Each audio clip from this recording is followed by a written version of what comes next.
हमारे साथ जगन के पुत्र आसाराम गुर्जर हैं, जो उनके जहां मर्डर हुआ था उनके भाई पप्पू भी मौजूद थे। पप्पू से मुलाकात हुई है, पप्पू को भी पुलिस के द्वारा अंतिम दर्शन में लाया गया है। पहले तो आसाराम भाई क्या कहेंगे, पुलिस ने जो कहा था सहमति बनी थी वो पुलिस मुकरी नहीं है?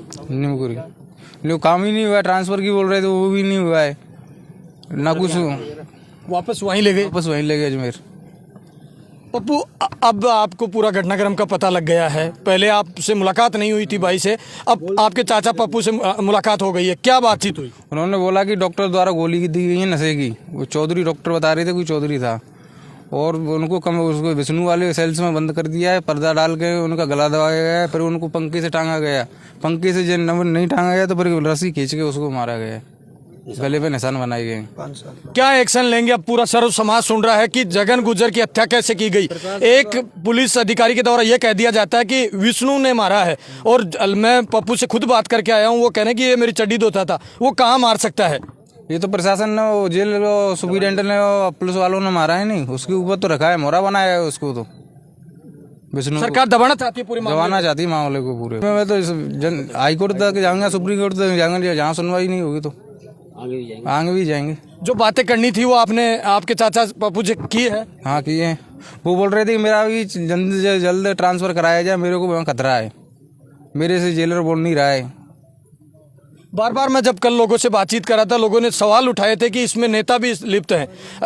मिली भगत का पूरा खेल हुआ, इसीलिए जगन गुर्जर को मारा गया है। सब मिली भगत है, ऊपर तक नेताओं का नाम आ सकता है? नेता हो आ सकता है, पीछे कोई भी हो सकता है। दोषी वास्तविक में कौन है इसमें?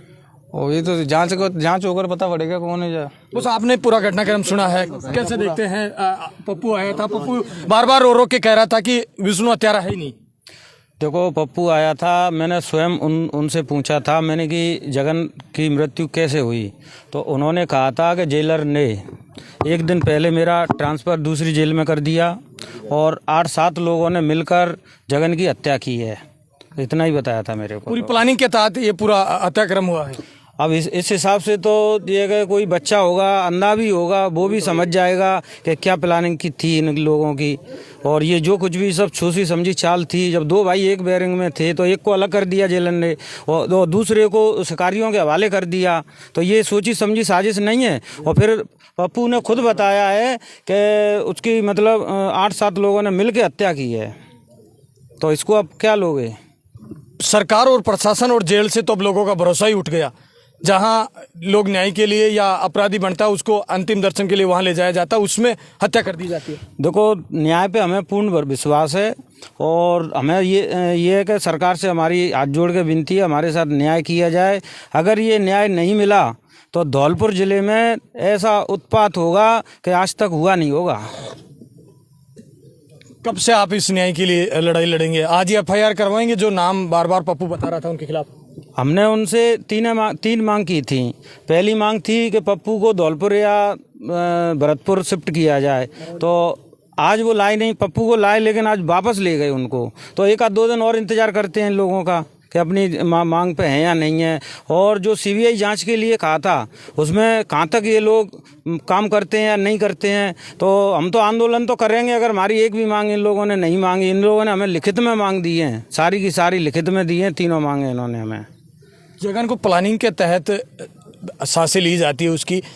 आप समाज के नेता कहाँ हैं? गुर्जर समाज के नेता कल एक भी आप जहाँ प्रदर्शन चल रहा था वहाँ नहीं पहुँचा? देखो, यहाँ गुर्जर समाज के नेताओं को दस्त लग गए हैं, तो वो अपना इलाज कराने कश्मीर, कन्याकुमारी उधर घूमते रहते हैं, वहीं इलाज होता रहता है उनका।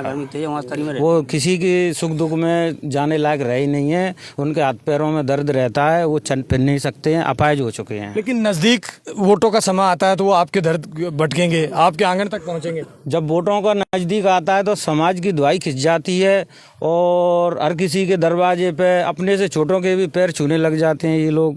अब ये तो समाज तय करेगा कि ऐसे लोगों के साथ आगे क्या किया जाएगा। सर, हम क्या एक्शन लेंगे अब? टॉर्चर ना करे वो 2 बजे के बाद में। SP ने टॉर्चर किया चाचा को, हर्षवर्धन अग्रवाल है वहाँ पे, उन्होंने टॉर्चर किया जब यहाँ को लिए भेजा गया जब जेल में कि तेरा। देखो, कोई चौधरी डॉक्टर है और SP साहब ने कल जब हम धरना प्रदर्शन कर रहे थे तो हम लोग इधर आ गए थे अपने धौलपुर ज़िले के अंदर। तो पप्पू को एसपी ने टॉर्चर किया है, धमकियां दी हैं, शांत रहना, ये सारी बातें पप्पू ने हमें खुद बताई हैं। तो हम एसपी साहब को एक संदेश देना चाहते हैं, अगर पप्पू के साथ कोई भी धमकीबाजी या बयान पलटने की कोई भी वारदात होती है तो प्रशासन से ईंट की ईंट बजा देंगे। प्रशासन भी याद करेगा कि गुर्जर समाज क्या नहीं कर सकती और क्या कर सकती है। लेकिन सवाल तो आप कल भी उठा रहे थे कि पप्पू को दूसरी जगह शिफ्ट किया जाए, यहाँ डर है, प्रशासन क्यों शिफ्ट नहीं कर रहा? देखो, अब हमको क्या पता है कि ये लोग शिफ्ट करेंगे कि नहीं करेंगे। अगर नहीं करेंगे तब के लिए हम ये बोल रहे हैं कि हम प्रशासन की ईंट से ईंट बजा देंगे। और क्या बातचीत हुई थी आसाराम? इतना ही हुए। इतनी बात हुई थी। क्या याद आ रही है आज पिताजी की? पिताजी की तो मुझे तो सूना संसार लग रहा है पूरा। दुनिया उजड़ गई। यादें, कोई बड़ी याद क्या है पिताजी के साथ? तो यादें तो सभी बड़ी, बचपन से पूरी याद ही है उनके साथ।